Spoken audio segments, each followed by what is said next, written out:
Most companies address privacy only after something goes wrong, after a complaint, after a data breach, after receiving a regulator notice. By that point, the damage is already done. There are legal costs, reputational harm, loss of customer trust, operational disruption, and in many cases, regulatory penalties. But here is the smarter question: what if privacy risks were prevented instead of repaired? What if privacy was built into systems from the very beginning? This is exactly what this module explores. Welcome to Module 4 of our Data Privacy Awareness series, where we discuss privacy by design and privacy by default. In our last video, we discussed ROPA. So, ROPA are the records which shows how and why personal data is processed. If you missed this video, please check it out on our YouTube channel. Module 4, Privacy by Design and Default. So, these are not operational best practices. They are the legal expectations under GDPR and very strongly emphasized under India's DPDP Act. More importantly, they are indicators of a mature, responsible organization. Let's start with privacy by design. Traditionally, organizations ask, how do we fix this privacy issue? But privacy by design changes the question to, how do we prevent this privacy issue from ever happening? Privacy by design means privacy is integrated into the system architect from the earliest stage of development, before the code is written, before the product is launched, before customer data is collected. It is proactive, not reactive. Now, under GDPR Article 25, organizations are legally required to implement data protection by design. Similarly, the DPDP Act promotes responsible data governance through safeguards, purpose limitation, and accountability. Now, why is this so important? Because modern systems process massive amounts of personal data: names, emails, health data, location, financial information. If privacy is not built in from the beginning, retrofitting it later becomes expensive, complicated, and risky. Think of it like constructing a building. If you design strong foundations at the beginning, the building remains stable. If you ignore the foundation and try to repair cracks later, the cost multiplies. Privacy works the same way. Now, the core idea of privacy by design rests on 3 pillars. First, embedding privacy into system, products, and processes.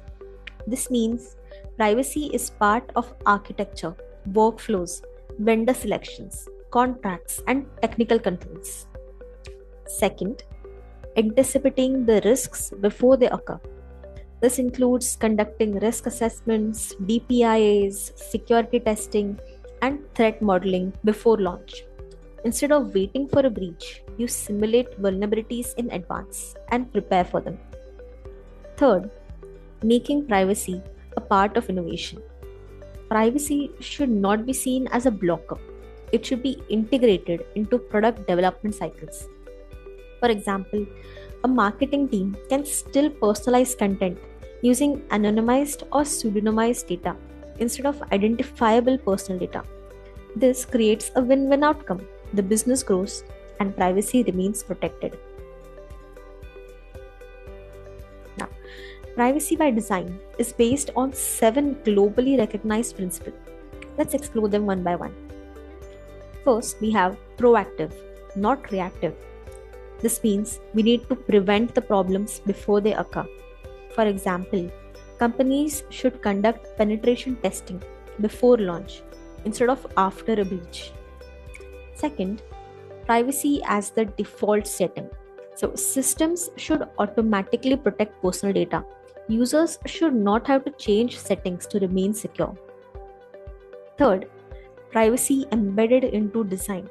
So, privacy is not a separate module. According to this principle, it is integrated into the system architecture. Fourth is full functionality.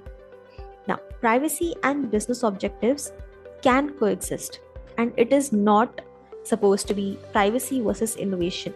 They both should go hand in hand. Fifth is end-to-end security.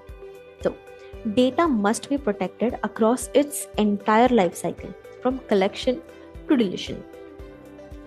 Sixth is visibility and transparency. The users must understand how their data is used, with clear privacy notices and clear consent mechanisms. The last is respect for user privacy. Organizations need to put the user at the center, give them access rights, correction rights, and erasure rights wherever applicable. When these 7 principles are applied consistently, trust becomes a competitive advantage. Now, let's discuss privacy by default. If privacy by design is the strategic blueprint, privacy by default is how the system behaves automatically.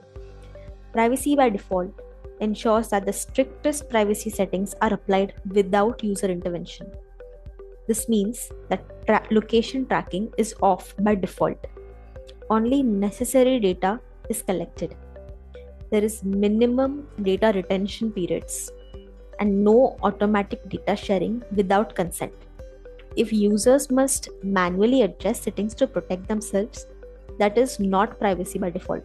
So protection must be automatic, and this aligns with the principle of data minimization and purpose limitation under both GDPR and DPDP.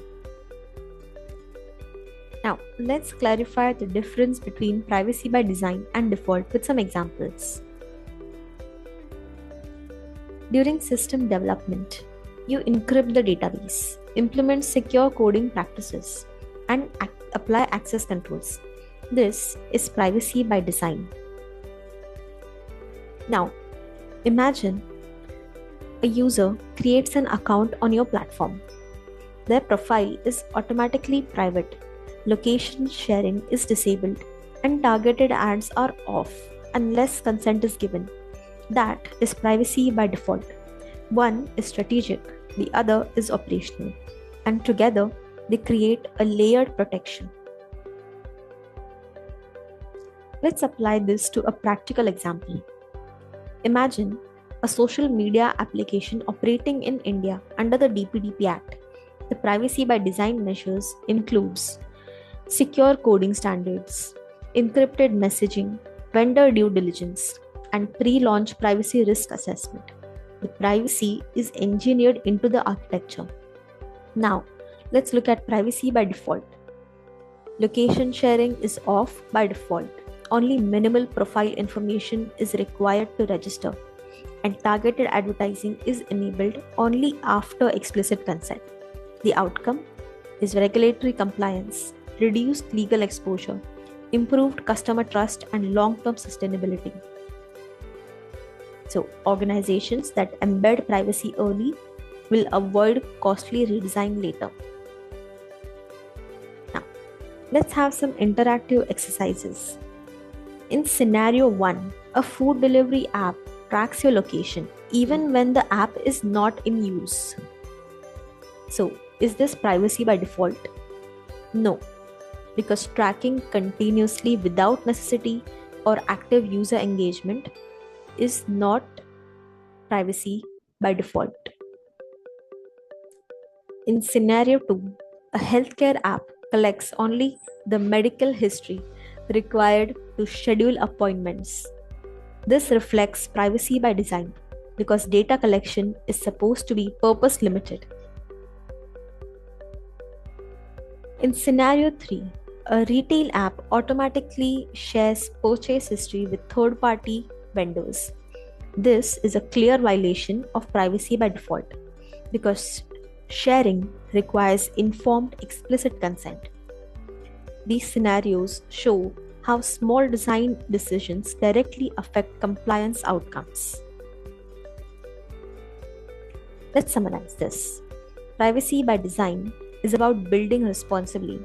Privacy by default is about protecting automatically. When implemented together, they ensure compliance with GDPR and DPDP. So, Privacy by design builds privacy into the systems from the start, not after a problem occurs. And privacy by default ensures the strongest privacy settings are automatically applied to users. In the next module, we discuss consent management. Thank you for watching this video. Like, share, and subscribe to our channel.